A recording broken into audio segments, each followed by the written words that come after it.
Have you ever had conflict in your relationships? Yeah, that's going to be a thing.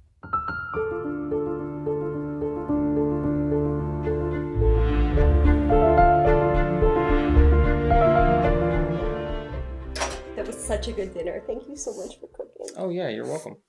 Hey, would you like to go out to dinner on Friday? Oh, Friday. Actually, an old friend of mine is coming in from out of town, and we were thinking about grabbing dinner together. Oh, What? Oh. nothing. What? Nothing. Just say it. Tell me what's going on. You always make plans without me. You never include me. Do I embarrass you? You don't embarrass me. You don't invite me when you hang out with Melissa.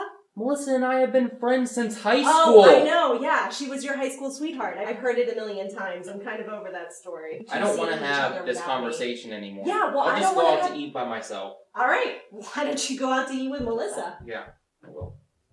Conflict is like cooking on a stove. Your relationship is the pot that holds all the ingredients together. Love, respect, common interests. When it's cooking, these elements are moving around in a dynamic way and interacting with each other to create delicious moments that become timeless memories. But if you start focusing on something else and forget that the food is cooking, things boil too long. Kindness starts becoming passive aggressiveness. Love becomes possessiveness.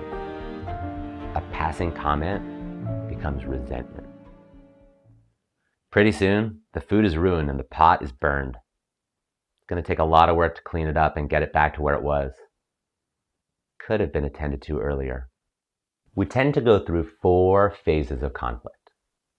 First, we start with blame, where we take all our power and responsibility and put it outside of ourselves onto another.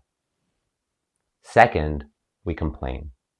We talk to other friends and people and try to get them to see our point of view.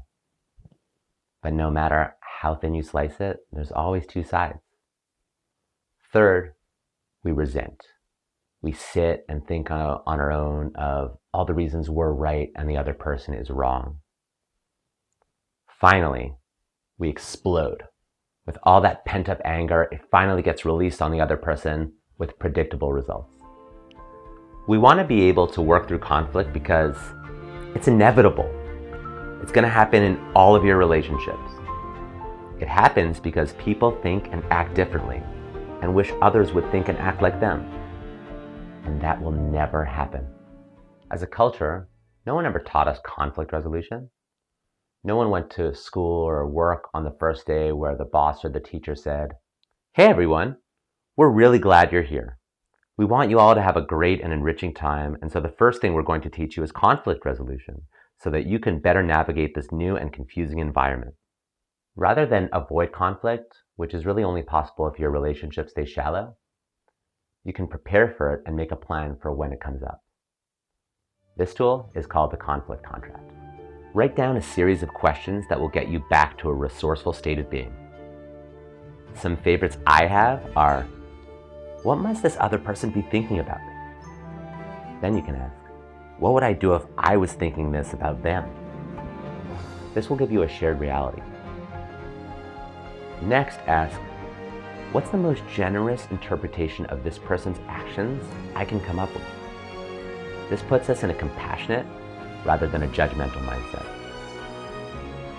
Finally, you can ask, if the other person has done nothing wrong, why is this so hard for me? What is it reminding me of? Oftentimes, a conflict happens that touches an old wound we haven't healed yet. Next, make a commitment pact on this agreement by using the following sentence stems. The person I want to be for you is. The beauty I see in you is. The person I know you really are deep down is. Write out this contract and present it to the important people in your life. Ask them to read it and sign if they agree with it. This is powerful because in the moment of conflict, when they see this, they'll remember signing it and be reminded of an agreement they made. You can download a sample contract in the description area of this video. Okay, time out. John, Seriously, there's no way I'm gonna ask my friends to sign a contract. That is so dorky. Okay, first, Steph, it's 2021. We don't use that word anymore. And second, you don't have to sign the contract, and you can keep repeating these patterns of separation for your whole life. Or you can just make a contract, sign it with your friends, and start working towards peace and love.